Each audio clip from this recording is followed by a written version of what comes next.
Magandang araw mga kababayan. Hindi pa rin po ako makaget over sa inamin ni PCSO General Manager Mil Robles sa Senado na edited ang picture ng nanalo sa loto. Lalo pa at may mga balibalitang ang mga nananalo sa loto ay laging galing sa Bulacan. Hindi kaya scripted ang lahat ng mga resulta sa PCSO? Ano sa palagay ninyo? Ito, pakinggan natin ang pahayag ni Ka Eric. At kita natin ang mga factors of manipulation, deception, and cheating. Sapagkat hindi niya may paliwanag bakit nagkakaroon ng pattern na ang daming nananalo in less than a month. Hindi pa nangyari yan sa kasaysayan ng buong PCSO. Even in previous government. Ngayon lang siya nangyari. At ayaw natin i-entertain sana na maging malikot ang kaisipan ng ating mga mamamayan. Pero naharap tayo sa election year. Ngayon ang tanong ng mamamayan, Mel Robles, may nagpapagalaw po ba sa inyo, sir, para mag-raise ng pondo in preparation for elections 2025? Tanong po yan ng mamamayan at legitimate na question yan. Para kaninong benepisyo? Ang hundreds of millions to several close to 2 billion na ngayon ay nakuha na sa kaba ng bayan natin na sana ay kita mula doon sa gaming program na ito ng PCSO. Ngayon ay hindi malalaman at paano ito napunta sa mga pribadong tao na it appears na by pattern of indication, Ma'am Lorraine, Brother Franco, mukhang ginakit ng mga dami para mag-claim ng mga premyo na ito, kaya nga sinindikato ito. Not until and unless si Mel Robles can explain properly with clear, cut, and transparent na pag-present ng mga datos na hindi ito sinindikato, people will not be prevented to believe that he is running a syndicate gaming operation in behalf of some leaders maybe na may mataas na katungkulan o may koneksyon sa gobyerno at ang kawawa dito, opisina ng gobyerno ang mismong ginagamit para sa pagsinindikato na maghut-hut o magkakamal ng perang limpak-limpak mula sa dugo at pawis ng false hope of charity game na ginagamit ang mga mahihirap na Pilipino. That is a very serious accountability question now on the part of the General Manager of the PCSO. And a suspension order of preventively suspending him from office and immediately conducting parallel prosecutorial and criminal investigation to be conducted upon direction of the President must be in order to restore and regain the integrity and confidence of the people to this kind of charity gaming institution na may malaking kapakinabangan sana ang mahihirap na mamamayan kung hindi kagaya nitong pamumuno ni Mel Robles anang dyan sa PCSO natin. Ang una dito, mga kababayan, ako personally, Ma'am Lorraine, Brother Franco, mga kababayan, hindi po ako pabor sa sugal. Ang loto, ang PCSO, nag-ooperate yan at kumukuha ng pera sa mga mahihirap sa pamamagitan ng sugal. Actually, yan ang legal version ng wetting o ng pasugal. Hindi naman yan sumusugal ang mga sila Henry C., mga Gokongwe, sina Lusyutan. Hindi yan mga bilyonaryo dyan ang kinukuhanan ng pera niyan. Ang kinukuhanan ng pera niyan ang ordinaryong mamamayan. But nonetheless, may pakinabang naman talaga ang mamamayan yan kung maayos na gamitin yan ang pondo para sa pagpapagamot sa mga kabatang may kanser, mahihirap na pamilya na hindi makabayad ng bills sa ospital, gamot, therapy, at iba pang pangangailangang medikal at kabuhayan na pwede nilang tulungan. Kung yan ay tamang i-manage. Although, ang downside niyan nanggagaling sa sugal. At ang pinaghuhugutan niyan ay ang mga mahihirap na milyon-milyon na mamamayang Pilipino sa buong bansa. At ang pangalawa, itong Senate investigation, Ma'am Lorraine, Brother Franco, tiningnan ko yung mga balita, parang lumalabas na nagkakaroon ng pagdududa sa integridad ng mga nananalo. Therefore, may question of integrity of process kung paano nakukuha ang mga winning numbers na ito at ang mga prices na umabot pala sa total in a month period lang mga 1.7 billion pesos. Ang nakapagtataka na parang pandaraya, focus-focus ng ginamit na term ni Senator Raffy Tulfo ay halos mga taga Bulacan ang nananalo. At alam ng lahat na si Mel Robles ay nanggaling sa Bulacan. Pangalawa, malinaw din na hindi niya tinanggi na ang nanalo sa 640 million na napakalaki, kalahating billion mahigit, ay malapit sa kanya, wala siyang outright denial. Ano po ang meat of the matter dito?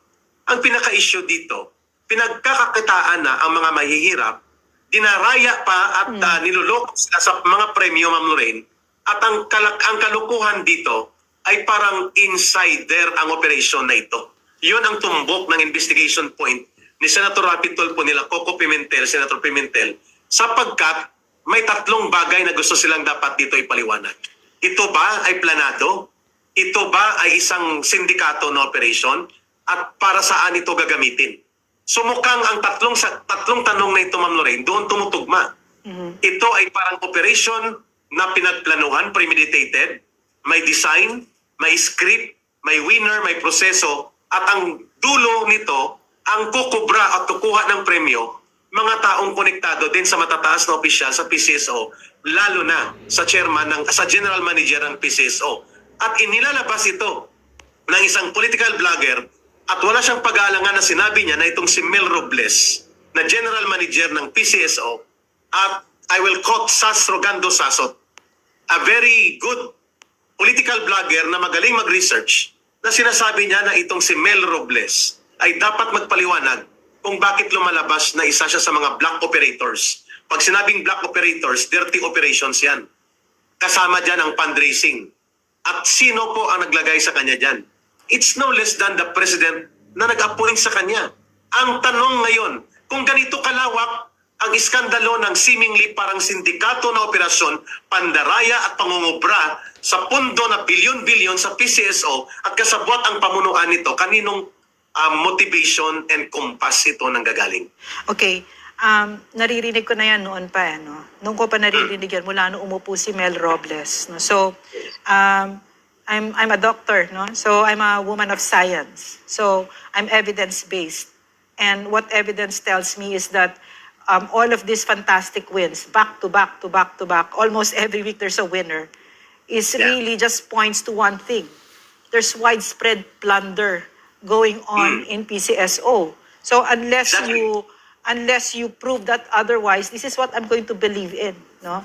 And this to me, like you, Eric, no, this really outrages me because ang pinagsasamantalahan dito ay yung mga hopes ng mga mahihirap natin mga kapatid, no?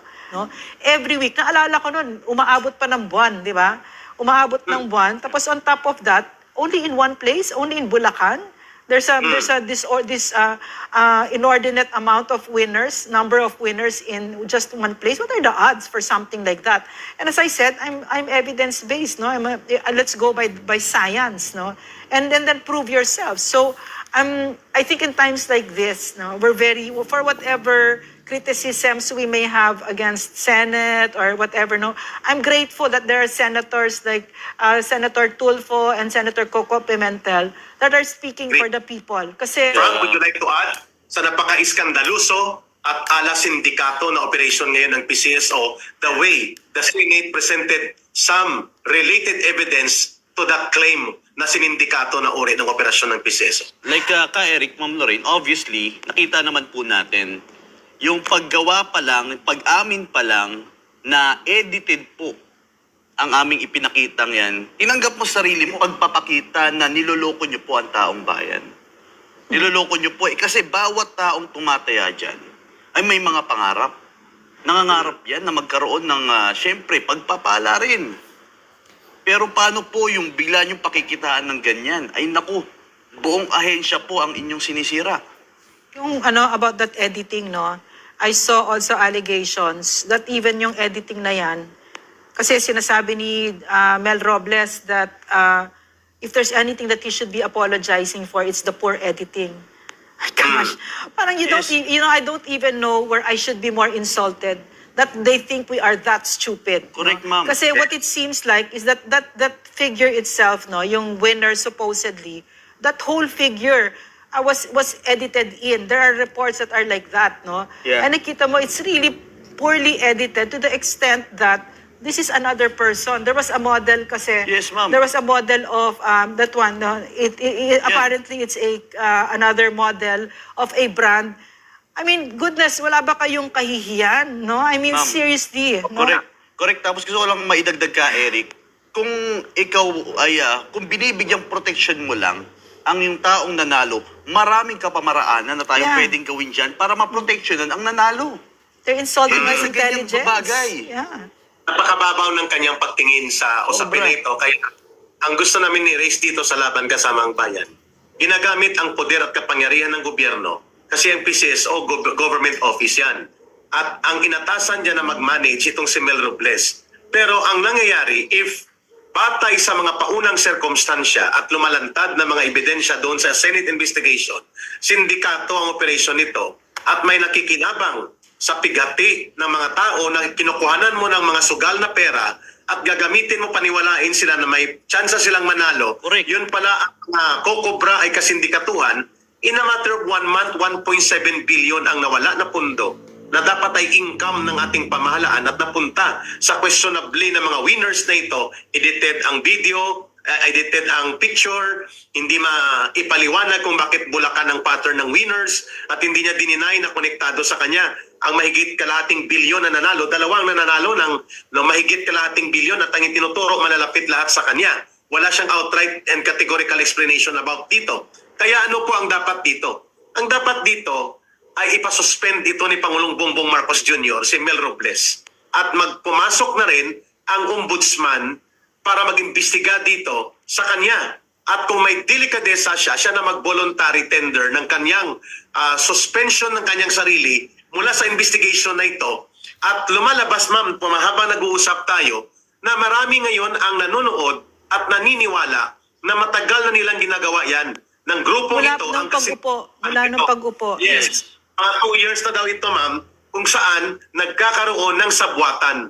At upang lukuhin ang milyon-milyon na mamamayan, nakawin ang pundo sa gobyerno at mapupunta sa private benefit ng mga tao, pamamaraan, pasok sa programa ng gobyerno na pasugal, pero hindi na pupunta sa gobyerno na benepisyo at taong bayan. So plunder talaga ito. We call on the ombudsman also to do parallel motu proprio investigation and effect. Kung hindi isuspend na Pangulong Bongbong Marcos Jr.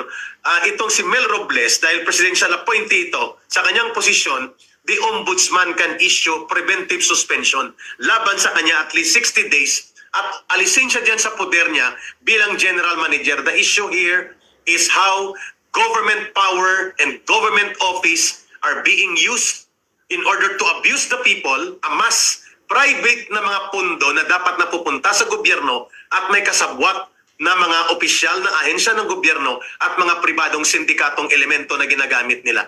These are the meat of the matter na tinatanong ngayon ng mamamayan kay Mel Robles at hindi niya pa may paliwanag ng maayos sa mamamayan. Yes. Naalala mo, Kasi- Ma'am Lorraine, Brother Franco? Yes, kaya. Nang ang nabulgar ay hindi nga PCSO pero sugal din. At ito naging mitsa ng pagkagalit ng mamamayan na nai-involve ang Office of the President sa wedding Wedding. scandal. Yes. Ito mas malala.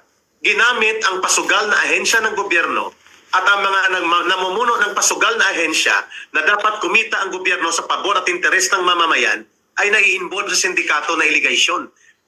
Let's call the spade a spade. Tawagin na natin kung anong kalagayan na ito. Ang kinakaharap ngayon ni Mel Robles ay isang question of integrity and transparency. So, opisina na kung saan nagpapasugal at involve ang pera ng kawawang mga milyon-milyon na Pilipino at parang ito'y walang pinagkaiba sa mga ginawa sa mga pyramiding scheme, sa mga scammers. Ang kabigatan nito, opisina ng gobyerno ang nagpapasilitate ng sinindikato na panghuhut-hut ng pera sa mamamayan, lalo na sa laksa-laksang mga Pilipino, and yet hindi napupunta sa dapat napuntahan na programa for social services at may mga pribado at mga burokratang mga kasama sa gobyerno ang nakikinabang at parang tahimik lang ang ating Office of the President at walang nakikitang mali sa ganito at napakabigat ng mga forma ng arogansya ni Mel Robles na parang nabilib siya sa kanyang postura, Ma'am Lorraine at Brother Franco, na parang untouchable siya. Ma'am, malakas ang loob, napaka-untouchable niya. Yes. Correct. So, tama ka, Ma'am Lorraine, kung hindi ito ma-address, hindi namin ito titigilan sa Laban Kasamang Bayan. Sapagkat hindi lang po CPP, NPA, NDEP at mga communist terrorism ang aming babanggain dito. Ang lahat ng sindikato at nag-ooperate para sirain ang ating bayan ay maninindigan kaming dapat managot sa batas at dapat sila ay managot sa katarungan ng mamamayan.